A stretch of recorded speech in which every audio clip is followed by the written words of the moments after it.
Hi there, friends. Welcome to the No Small Stories podcast, where we explore paths less traveled with creatives and entrepreneurs from all walks of life and in all stages of their journey. No matter how small you start, your story is always a big deal to us. So let's dive into today's episode and meet our guest.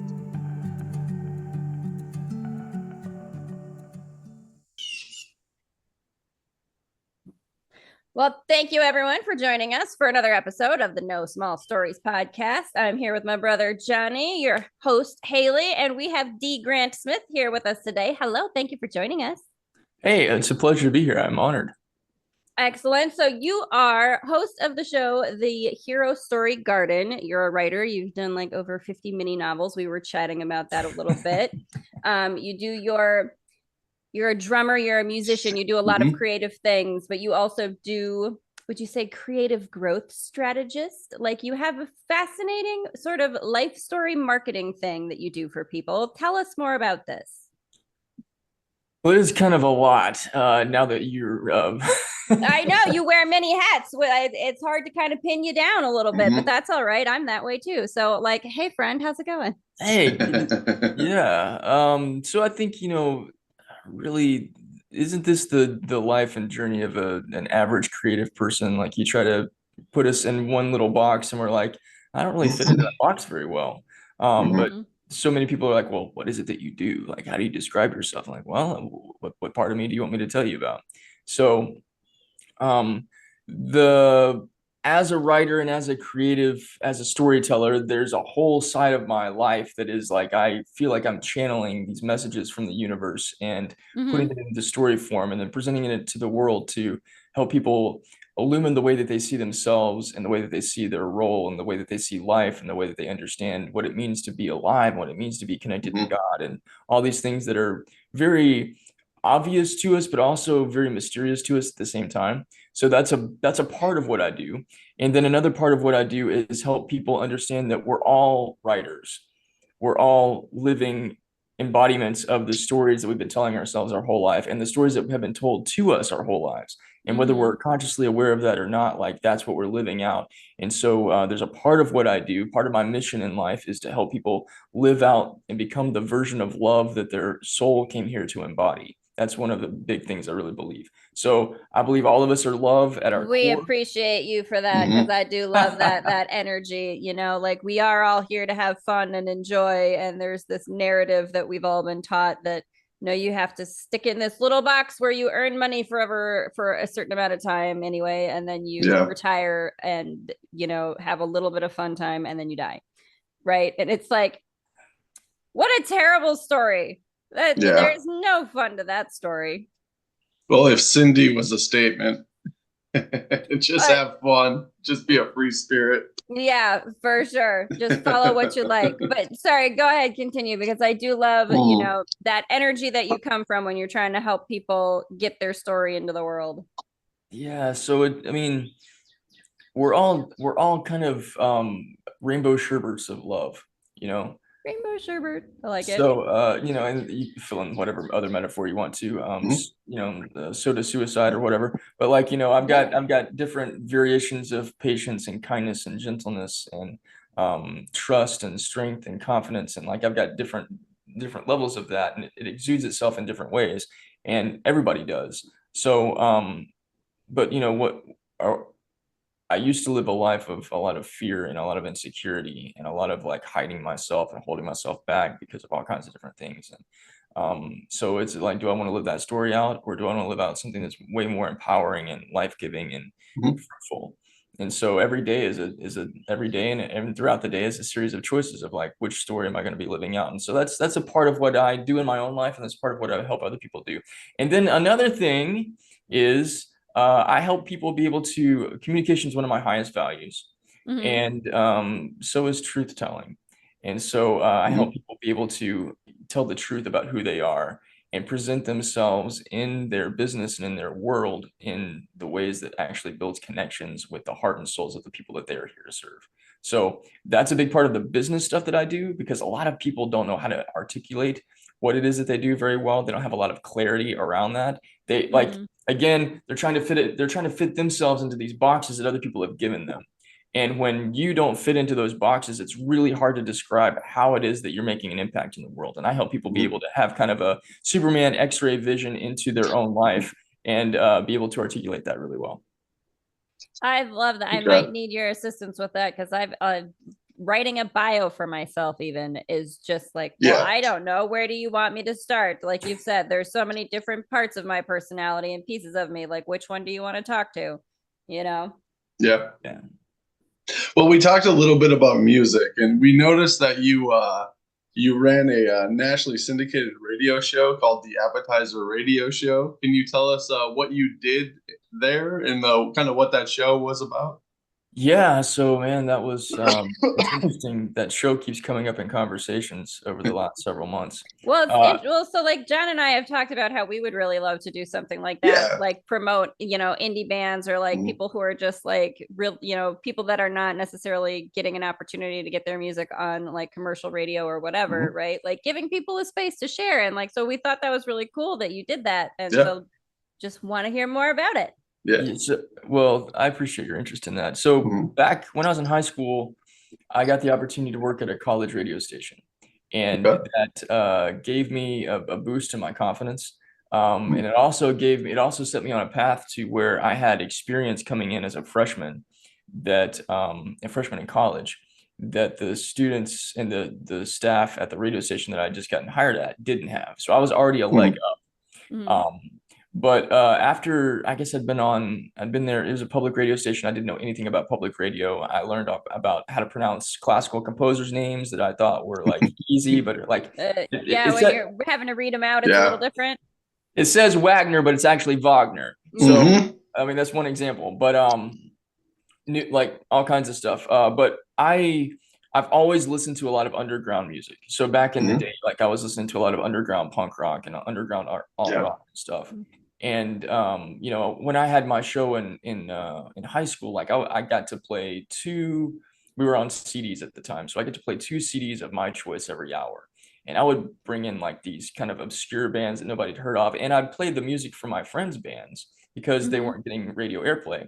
And I realized that at the time I was planting seeds for something I would eventually do when I created the Appetizer. So I got tired of every time I turned on regular radio, hearing the same 7 songs all day, every day. It bothered the crap out of me. And there was a show that had been ending at my station, and my boss needed something to basically replace it with. And I had this idea, what if I created a show that was about sampling the flavors of music? What if I positioned myself as a radio chef and I play like I've always done metaphors? A radio chef. I love that. That's fun. So I was your chef and host, D. Grant Smith. Actually, that's how I started using the name D. Grant Smith. My first name is David. And everybody at the time, everybody called me Dave. So Dave Smith was the most boring radio name ever. I wanted to create something that had some pizzazz to it. And so my friend was like, well, what's your middle name? I was like, Grant. Anybody ever call you Grant? No. But if you take your first initial and your middle name and I'm like, D. Grant, that sounds cool. So that's where this whole thing came from. But I intentionally created the show to do actually 2 or 3 things. One, I wanted to do something so completely different than everything else that's been out there. And that's what I did. 2, as a public radio station that was housed at a Church of Christ school that had never played alternative rock on the airwaves ever, I want to be the guy that broke that code. So I got Nirvana and Green Day, like all the, all that stuff, Pearl Jam. But also these obscure underground artists. But what ended up happening was this was right at the cusp of when indie music was something that anybody had heard of. And so I was on the cutting edge of indie music being played on the radio. And so I got to network with a lot of really awesome people that were doing some really dynamic stuff. And I syndicated the show myself instead of hiring a agency. I could have spent 30 grand, or I could have mortgaged my house. Or no, I didn't even have a house at the time. I could have taken out another student loan to be able to do this stuff because I was still in college. Or I could do what Dale Carnegie taught in How to Win Friends and Influence People. And so I read that book cover to cover, and I actually, from that experience and getting my show syndicated, I wrote my first book, which is the DIY Musicians Radio Handbook. Okay. Basically, I dig it. it's basically just and anybody can use it, whether you're a musician or an artist or not. It's kind of like that book called The Inner Game of Tennis. Like if you want to understand how the inner world works, you can read this book, and whether you play tennis or not, it's still going to help you. You can read this book, and some of the things are a little outdated, admittedly, because it was 2013 or whatever. But the principles of it are still true. So Dale Carnegie said, you make more friends in 2 months by showing an interest in other people than you can in 2 years trying to get other people interested in you. And so I would reach out to radio stations and show an interest in them and in their programming. And I take the time to listen to their station and show that I had a understanding of what it was that they were doing and knew that my show would be a good fit for them. And that's how I got added to 60 something stations. But yeah, I helped a lot of artists get their first, foray into radio airplay, and I got invited to a lot of free shows and had a lot of fun. Yeah. Very cool. And was that in Texas? Or originally? No. Yeah. So I got heard, I got picked up all across the country in a couple of stations in Canada and a couple in Europe and England and a couple in South America, I think. That's really cool. That's awesome. Thank you. I dig that. That's so like I wanted, and you talked a little bit about your writing. I kind of wanted to switch gears a little bit into your writing, if you don't mind. It's your show. We'll do whatever you want. No, well, but it's about you. That's why you're here. We want to learn more about you. But like I love the music angle. That's really super fun, and I love the like that sort of grassroots. If you build it, they will come, right? That like the space isn't there in and of itself available to you, so create it because it's what you want to see and experience, right? And I do really enjoy that. And I know that you write in the metaphysical, like nonfiction, and so there's some, would you say maybe like manifestational techniques there, right? Like so it kind of goes hand in hand, this create your own reality, create that thing that you wanted to see because it wasn't there. And I know that you write about that, so can you kind of tell us a little bit about your writing style and those subjects you delve into? Yeah, so I didn't know about any of that stuff at the time. Like, well, isn't that fun? Effortless God, just creating your own universe without even realizing it. How fantastimous. I love it. And I love how you invent words, Haleigh. It makes me really happy. Thank you. I appreciate it. Listen, if Shakespeare did it, we can do it too, right? There's no rules. I'm glad you use Shakespeare as your example. I say if W can do it, we can do it too. So you got to go back to Shakespeare. Got to go back to the classic, right? We're all starving artists, so there's a lot of parallels there too. There you go. So yeah, I didn't I had no concept for any of the like law of attraction, metaphysics, mysticism. And actually if you would have talked to me about that stuff back then, I probably would have thought it was like blasphemy or sacrilegious, or I was a very super religious person at the time. I mean, but that has to John and I know this. We grew up in conservative areas too, and religion was sort of forced on you. And it was, for me, it was something that just never ever resonated with me. I knew it was never correct for me, right? Like I resisted it from childhood. So like, what has been your experience then? Like, if just side tangent while we're talking about your writing, but like, have you been able to sort of draw at all from what you learned in spirituality, like in that limited sort of religious framework, and then how has it shifted, or have you been able to blend them in any way that has been useful for you? For me, it's totally a blend. Like I used to be very closed-minded about certain things, and I would if it didn't harmonize with the worldview that I was like told I was supposed to believe. I went to a Baptist middle school and high school, and in 7th or 8th grade, we had to read this book called A Ready Defense by Josh McDowell. And I can't believe I still remember this stuff, but I do. It's weird. It's amazing the things your brain hangs on to, right? Yeah. Well, I thought that this book was like the second Bible. And because what this guy had done is he'd had this massive conversion experience, but basically he felt and believed that like Christianity was the only religion and every other religion was bullshit. Those are my words, not his words. But like, in a nutshell, right? what he did in this book was he went through all the major religions and talked about how they were wrong, and how their belief system was absolute garbage, and how it didn't it was untruthful and not right, and basically sacrilegious, and God was not a part of any of these things, and didn't want to have anything to do with like Buddhism, Shintoism, Hinduism, Mormonism, any of that stuff. And so I remember having a conversation with my great uncle. I was probably 12 or 13 years old, and he was in his 70s, and just an incredibly knowledgeable guy, very, very wise, been around the world, had all kinds of life experiences, but he was willing to have a conversation with me about stuff that like was completely outside of his belief system at all. But he raised some really important questions to me. And I remember at 13 years old going, that's interesting. I hadn't thought about this. How could there be this all-loving being that loves all of humanity and creates all of humanity, but really only cares and only is going to bless this tiny little minority of folks?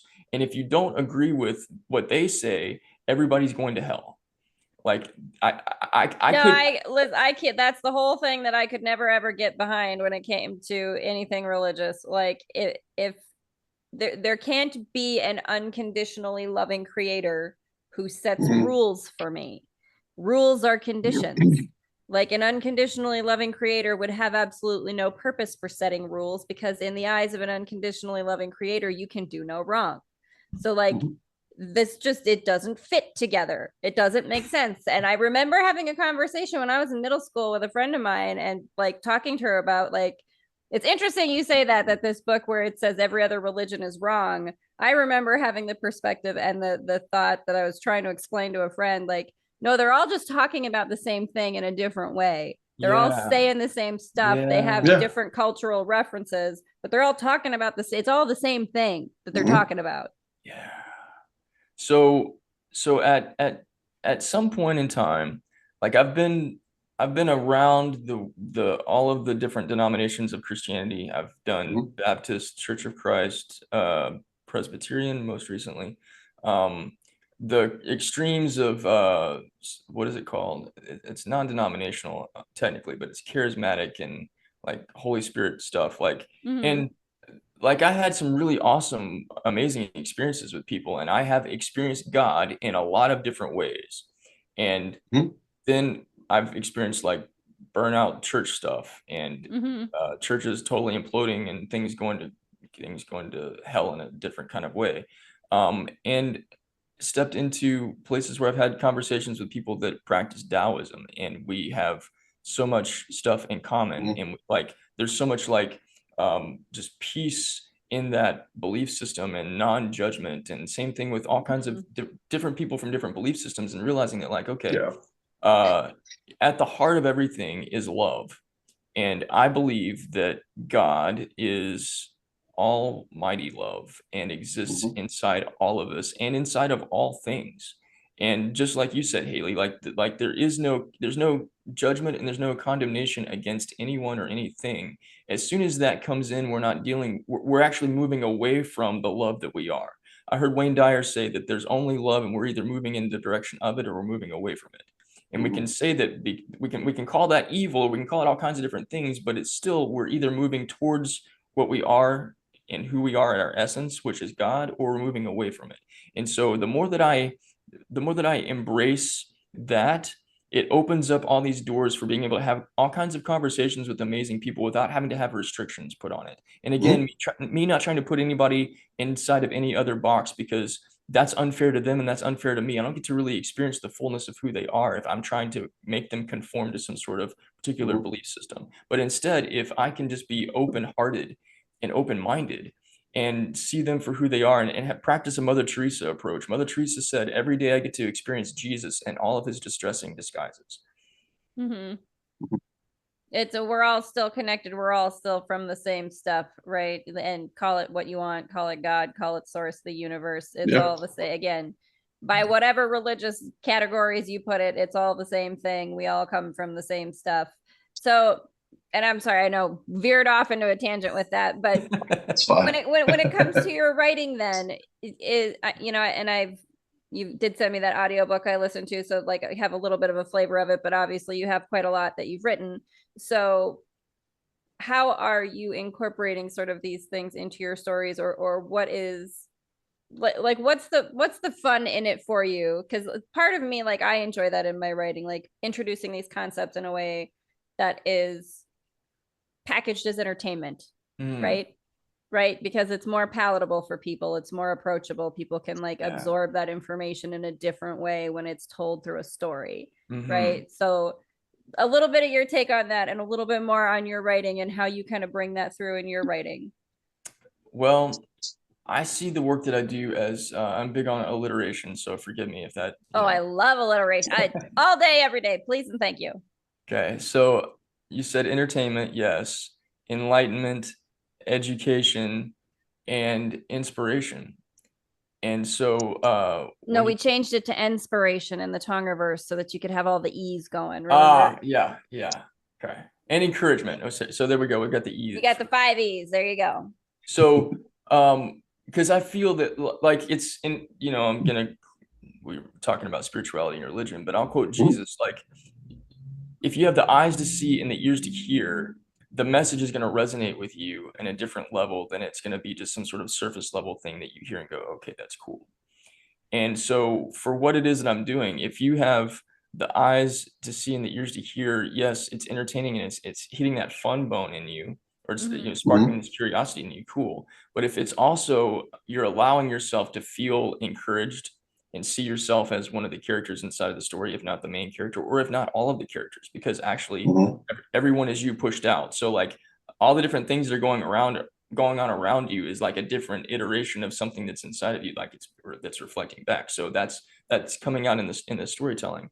The inspiration is quite obvious, and then there's this idea of like just the capacity to be able to see yourself in a character in a story that's enlightened.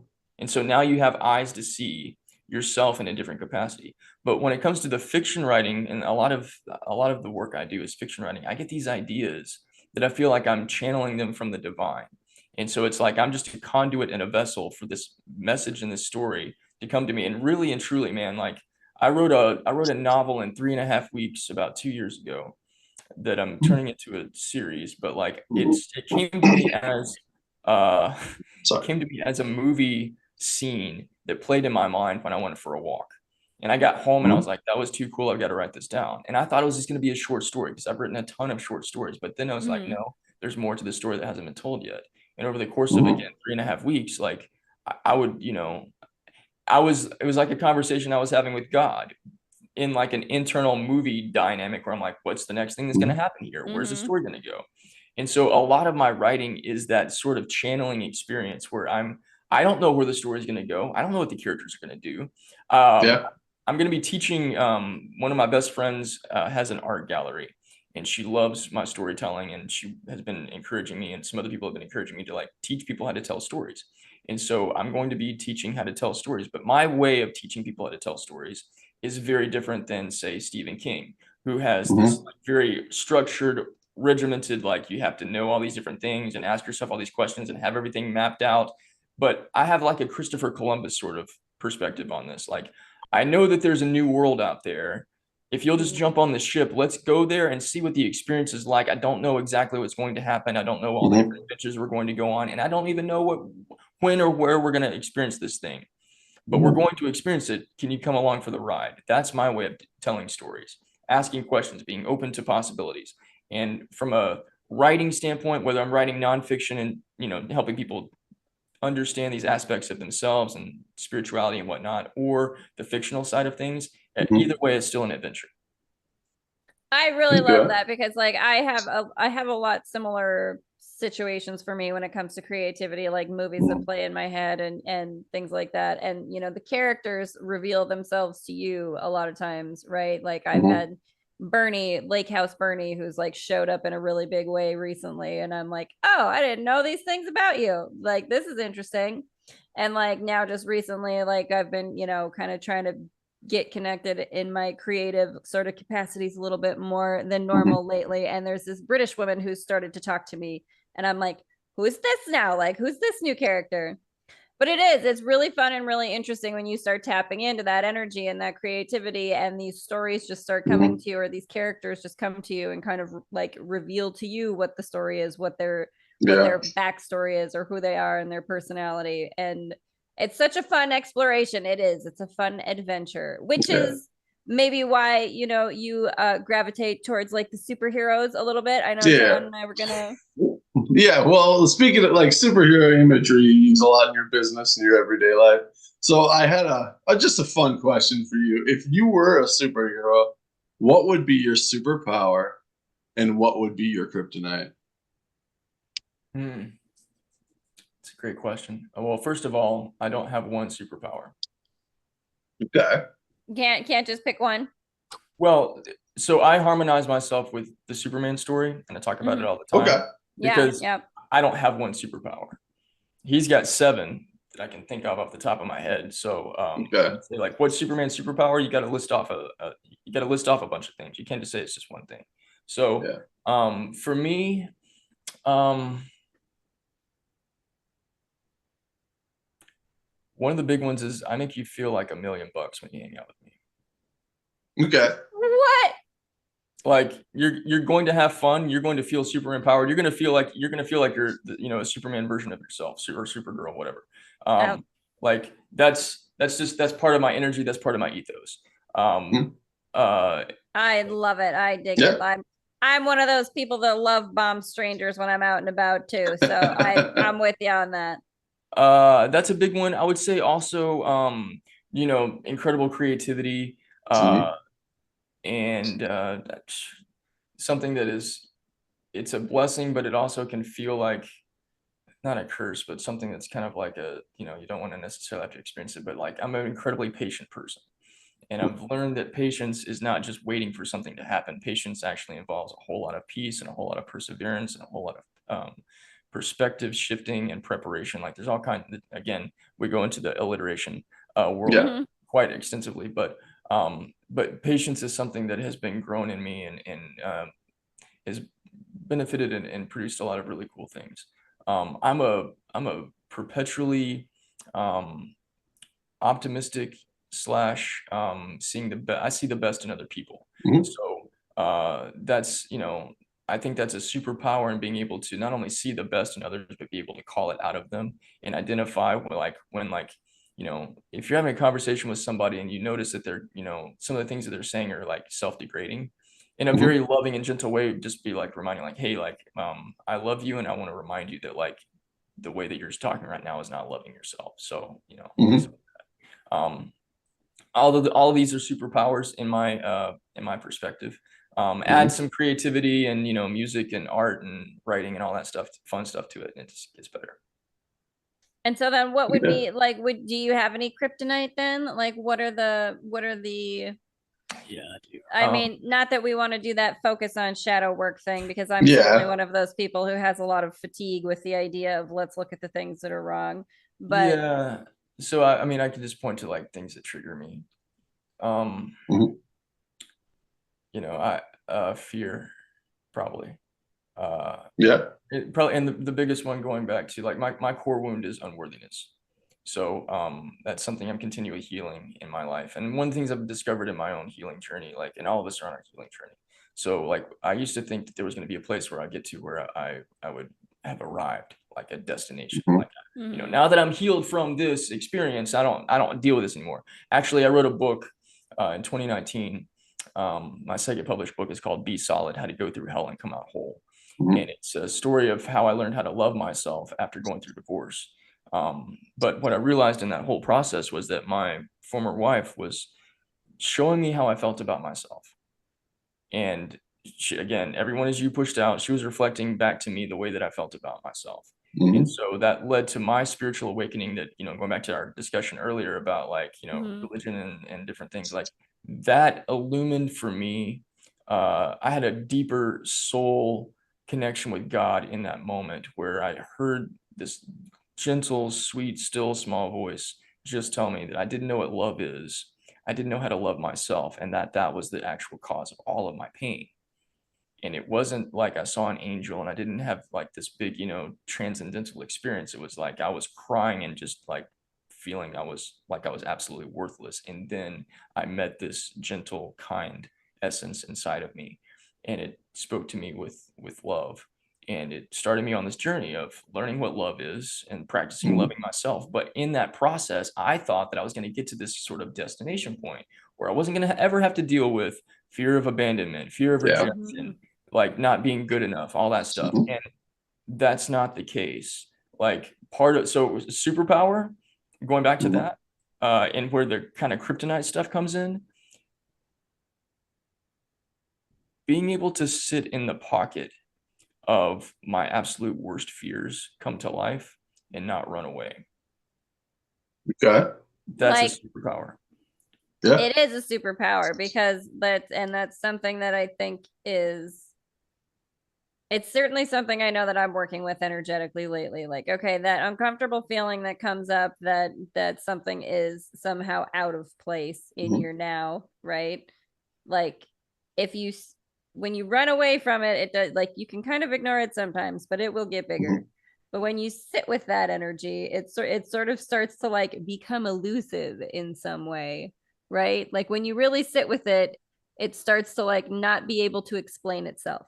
Well, so I've learned that I suppressed a lot of things. So as I'm an empathic person and I'm a highly sensitive person, but in my culture, a man feeling things very deeply, a man crying, not kosher. So I learned how to suppress anger because I was afraid of what it looked like. I'd seen it in other people. I didn't want to experience that stuff.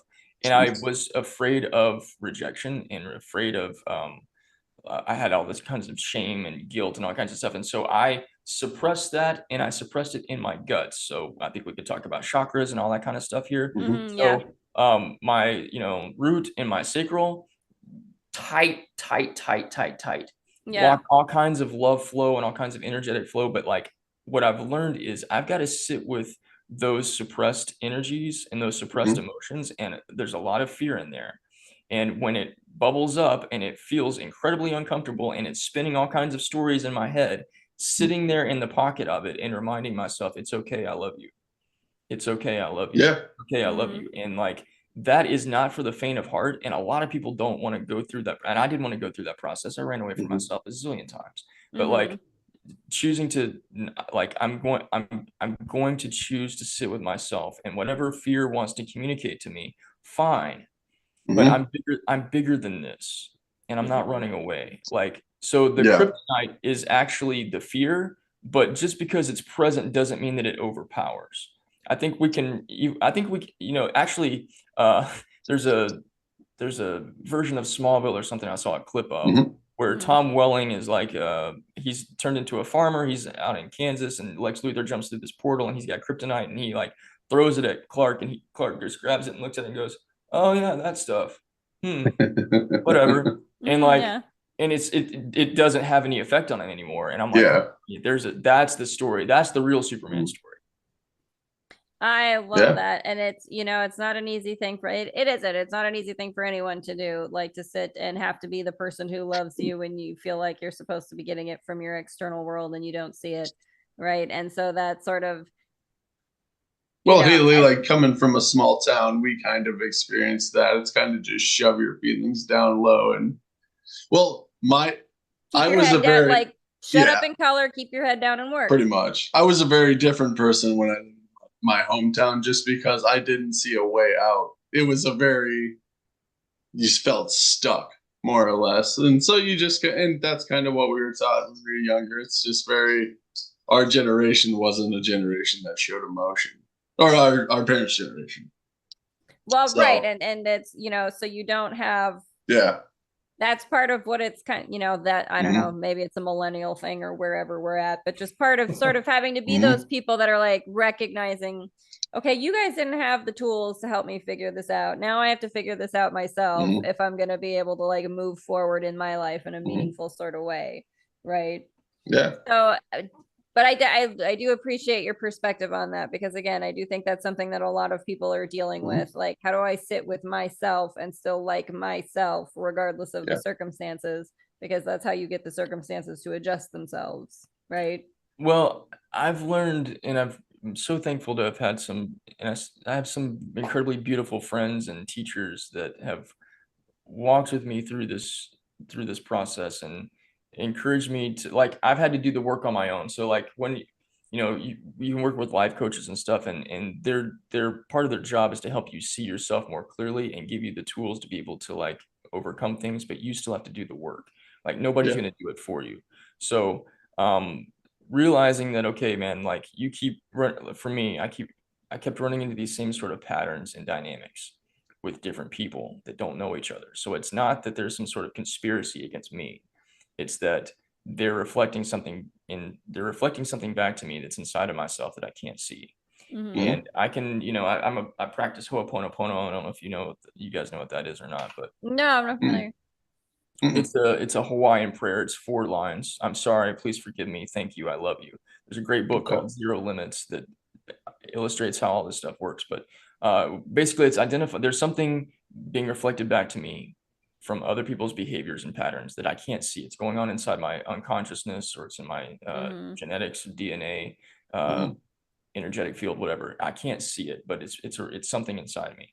So I'm sorry, please forgive me, is me taking responsibility for whatever it is. And then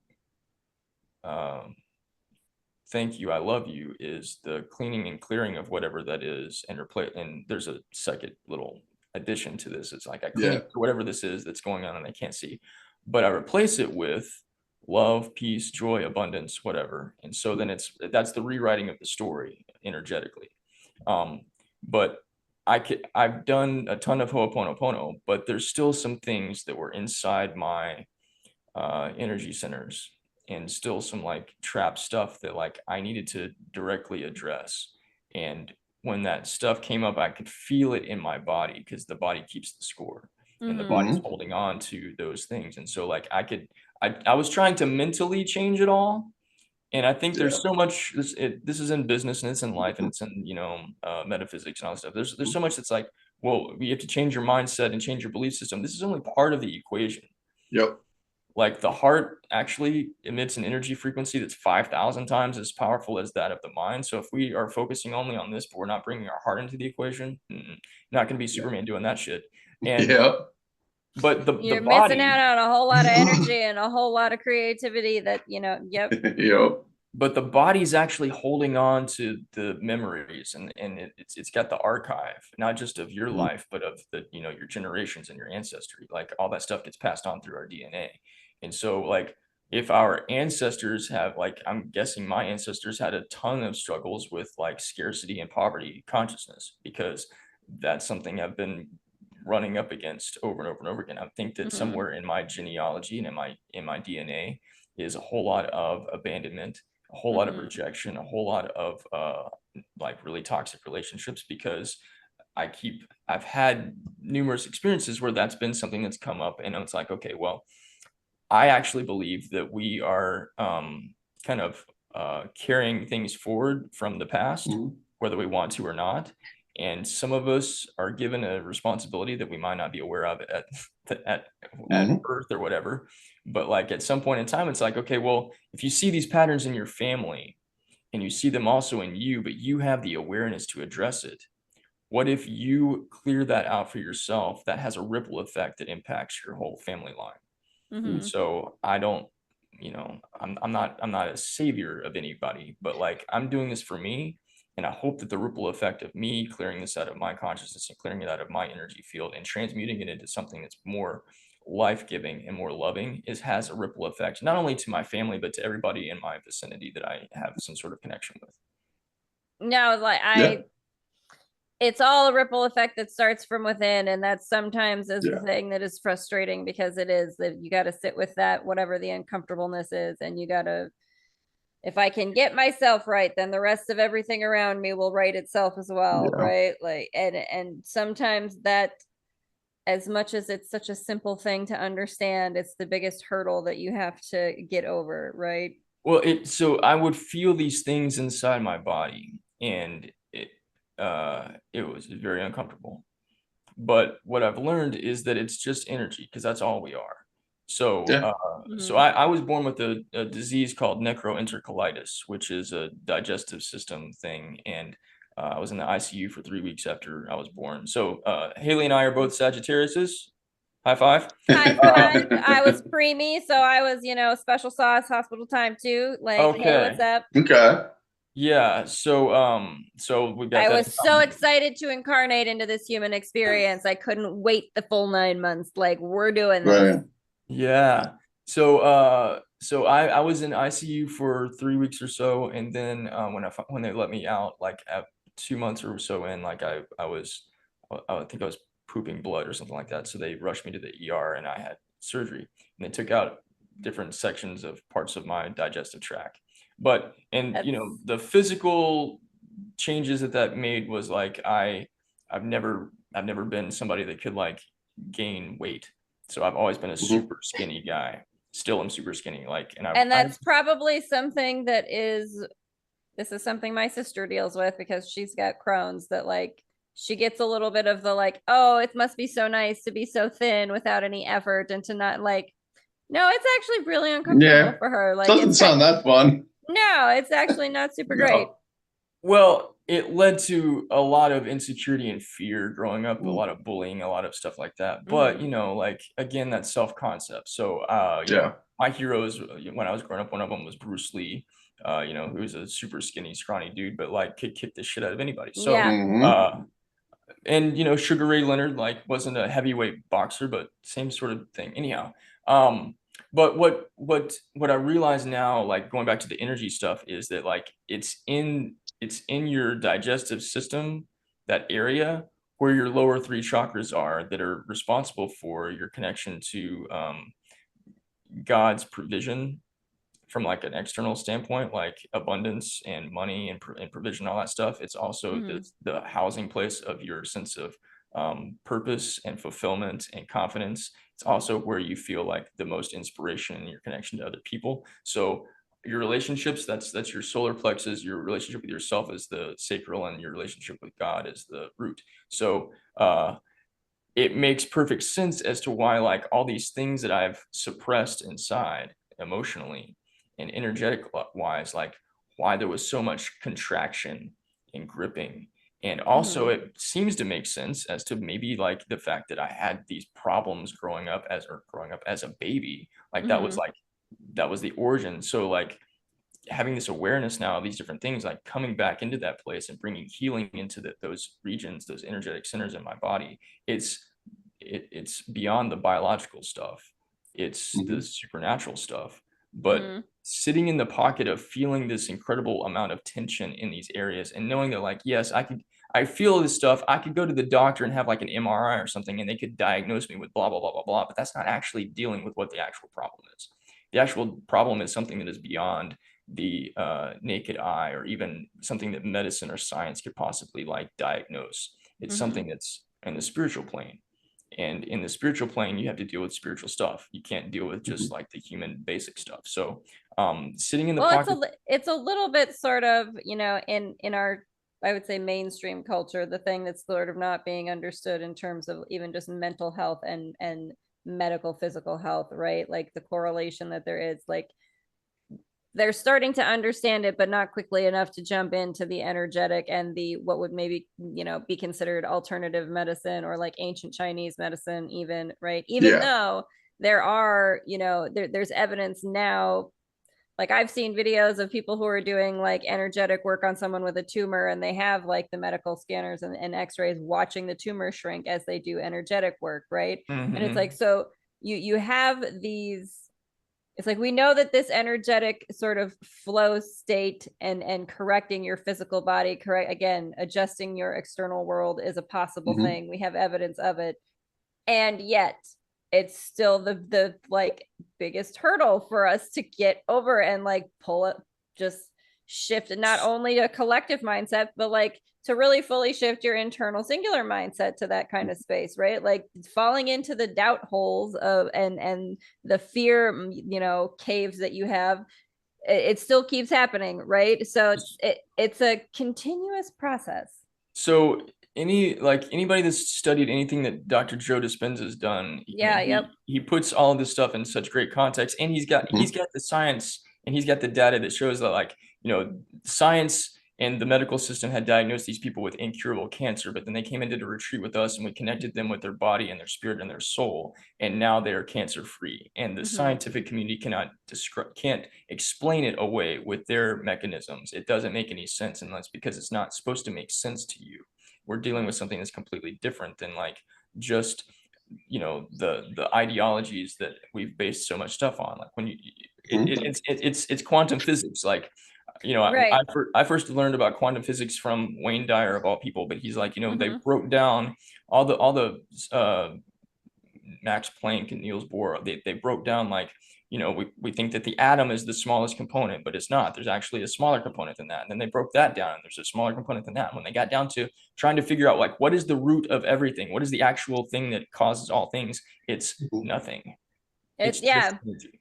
It's energy. It's that what is being vibrated. It's, you know, like it's just energy that comes together and becomes more dense. And so when Einstein was like, you know, energy is neither created nor destroyed, it just gets converted from one thing to the other. Then it's like, okay, well, now all the mysteries of the universe have just been solved.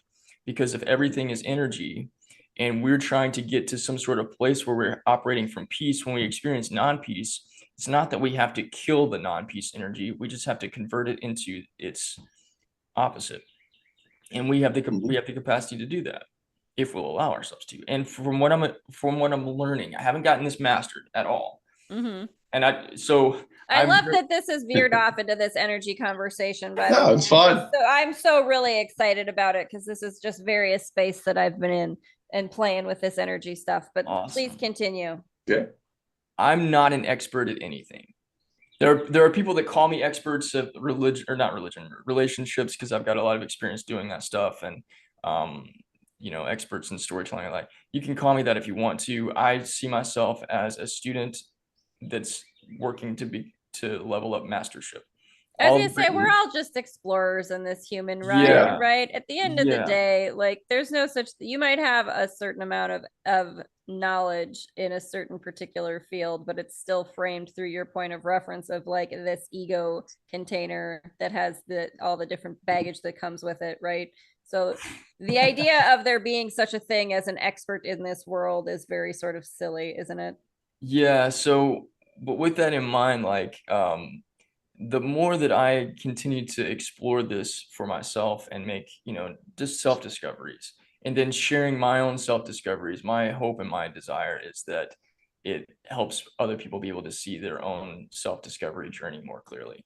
And now I'm going to reference Columbus again. I know that there's a lot of people that, you know, don't like that reference because of different things with, you know, stuff.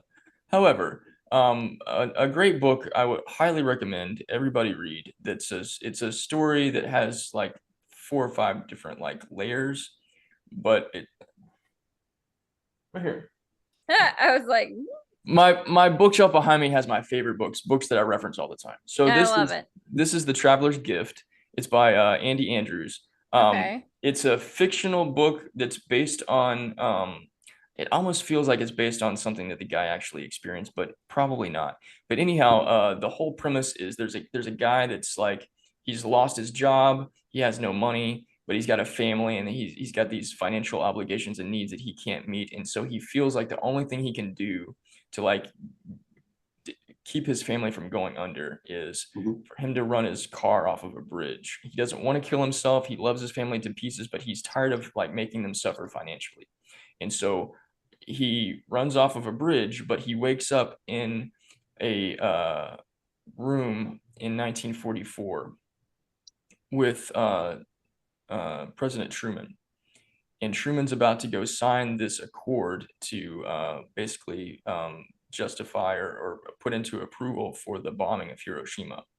And it's a humongous decision that he has to make, but like he's sequestered himself off, and they have a conversation, and Truman knows that this guy is going to be there somehow, and he hands him a letter that gives him a little bit of insight into like a life lesson for him to gain.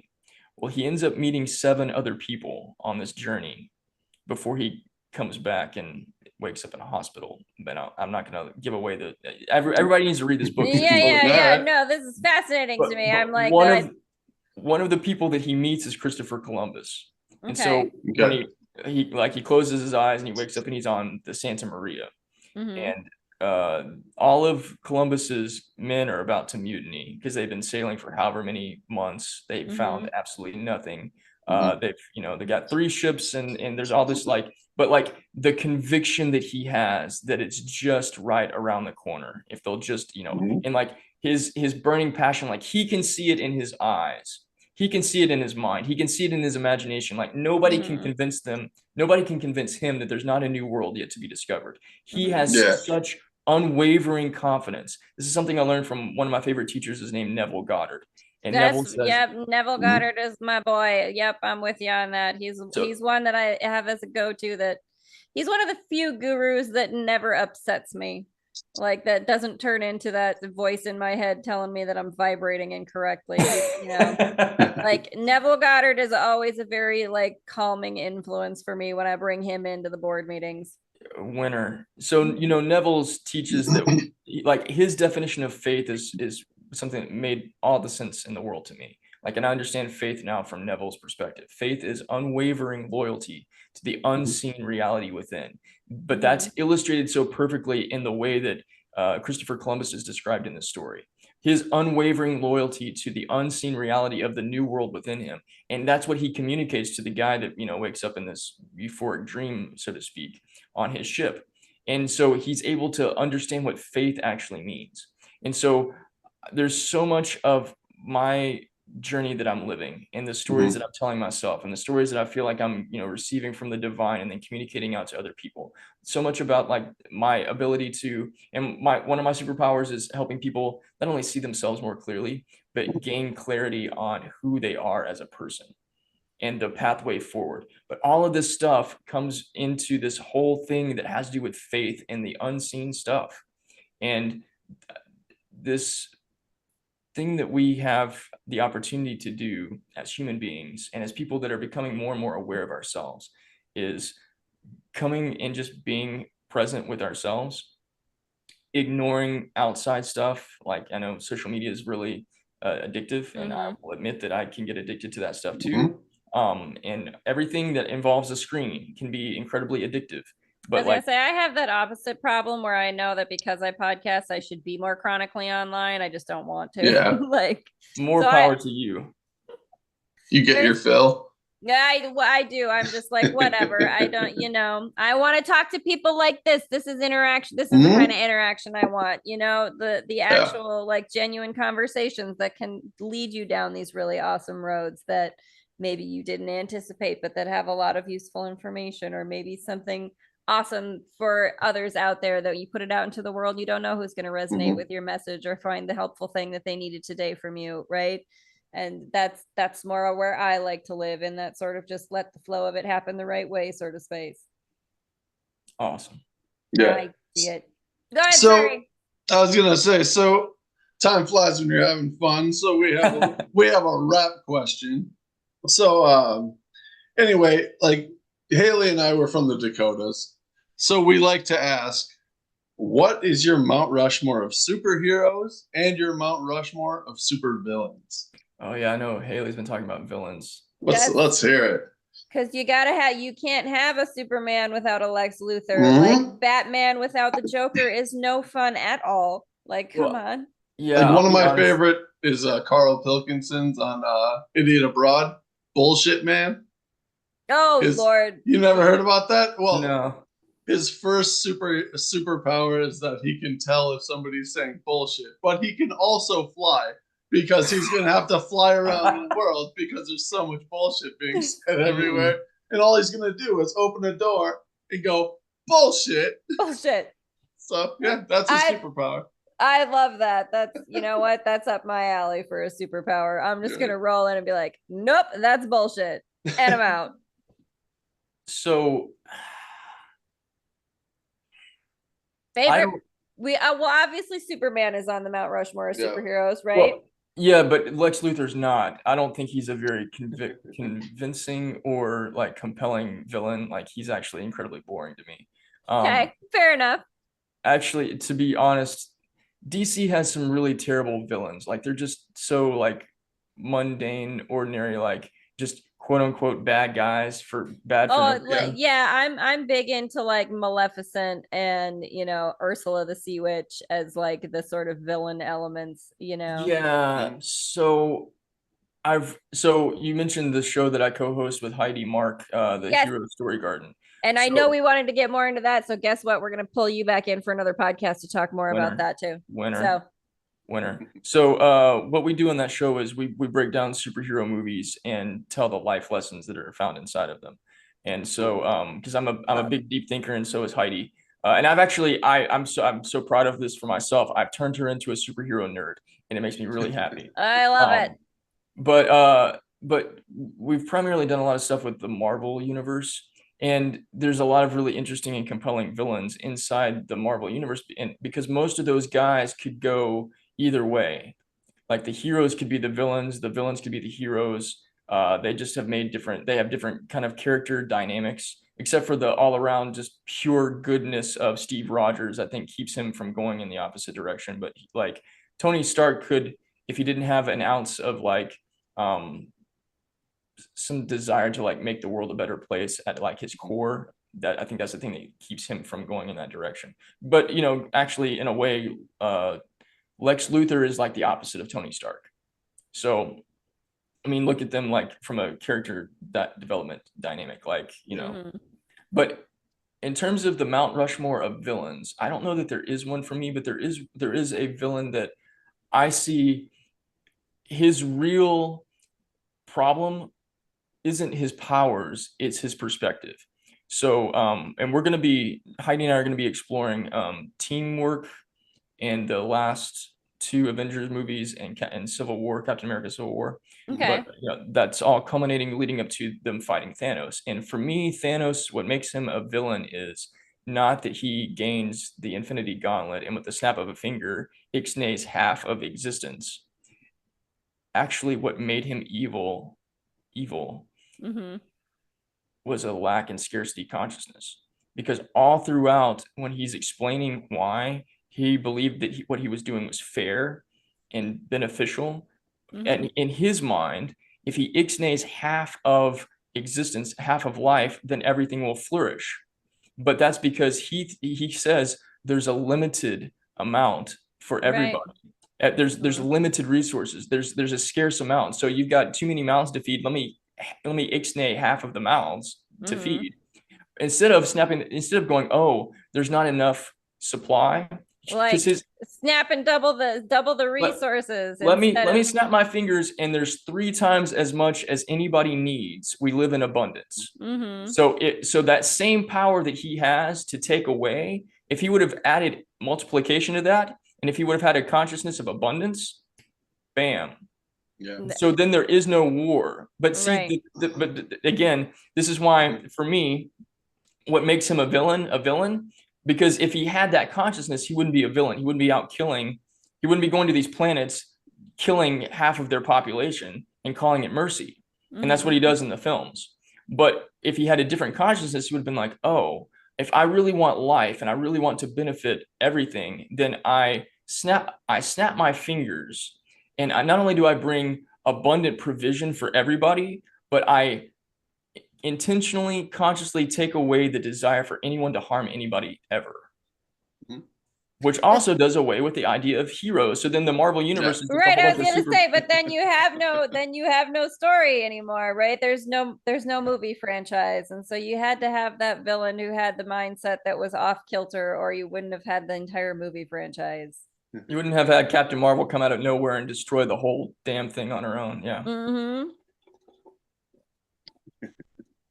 So the Mount Rushmore though of superheroes, so we got to make sure. Like, so would you put Captain Marvel on there? Superman? I would definitely put Captain Marvel on there. I think Captain Marvel and Superman are like the perfect pairing. Yeah. And okay, and because anytime Snyder's Justice League, all of the Justice League members are trying to stop Steppenwolf and they can't do it until Superman shows up, gets hit with the axe, and goes, not impressed, and then starts beating the shit out of that dude single-handedly by himself. It took 5 people to try to contain him, and they couldn't. And Superman by himself goes to town. The whole game changes when Superman shows up. And the same thing with the Marvel universe. Like all of the Avengers are trying to fight all of Thanos' people, and they're doing a halfway decent job. Yeah. But Captain Marvel shows up out of nowhere and she goes to town. Like it's a different story once that chick shows up. So I think those two, like, they're different universes, obviously, but those two are pretty powerful. I would add Thor in there because Okay. Gotta have the God of Thunder. Yeah, absolutely. Especially once he's got Stormbreaker. Again, game changer. See, I think, Adventures in Babysitting, Vincent D'Onofrio is Thor, and that just makes me giggle and makes me happy. So I have to, I would put Thor up there too, but also God of Thunder. I got Kiss, God of Thunder, one of my favorites. Gotta love it. So I'm with it. Thor belongs on that Mount Rushmore. And who's our last one then? Who gets to hang out? Who do we chisel on the Mount Rushmore? We've got 3. It's really a toss-up in a way. Well, you know what? We'll chisel an extra one in there if you want. We'll add a 5th. Because I see them as they're opposites of the same thing. To me, Batman / Bruce Wayne and Tony Stark are basically just different universes, iterations of this, like, of the same sort of thing. Like, they're both billionaire genius solo artists that find ways to work within teams, but they're both so paranoid about what can possibly go wrong that fuels them to create all the things that they do and fight all the battles that they fight. Like, it's partially this paranoia of, like, what happens when the whole world goes to hell. It's gonna all be on me to stop it. So you can kind of do a half Batman face, half Iron Man face. There you go. Put those together. That's a fun little fan mashup. I want to see that fan art. That'd be really cool. Yeah. Very fun. Well, thank you so much for joining us. Yeah. D. Grant Smith, the writer, can we say energy worker in your own right, Sure. And just certainly all around creative human being. And again, Sagittarius, high five. I'm with you. Can't stick to one thing. I love it. Well, this was so much fun. You guys are such a blast, and I hope you will let me come back and do you have to come back and talk some more about stuff. You got to join us on the Day of Fun podcast. But just before we run away, let people know too where to find you. We'll put links in the description, but where should folks come and find you and all your good stuff? Stories and life lessons and fun stuff is at growthfarming.com. And we'll also put your LinkedIn. Go hit up D. Grant Smith on LinkedIn. Check him out because you're going to want to see all the fun stuff he's getting up to. Thank you, friend, for joining us. This has been great. Yeah, this is great. Thank you. I appreciate you.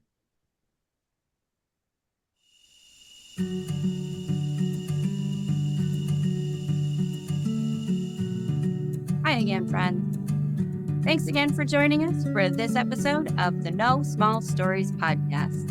Do check out the links below in the description so you can find more information on this episode's guest. And if you'd like to support more episodes of the No Small Stories podcast, you can become a patron. Find us on patreon.com/No Small Stories. Do also follow us on Instagram at No Small Stories podcast. And don't forget to like, share, subscribe, comment, leave a review, do all those wonderful things that you awesome listeners can do. Until next time, friends, remember, no matter how small you start, your story is always a big deal to us. Special thanks to the Parapost Network for the support of their community. Check out all the great podcasts on the Parapost Network on Facebook.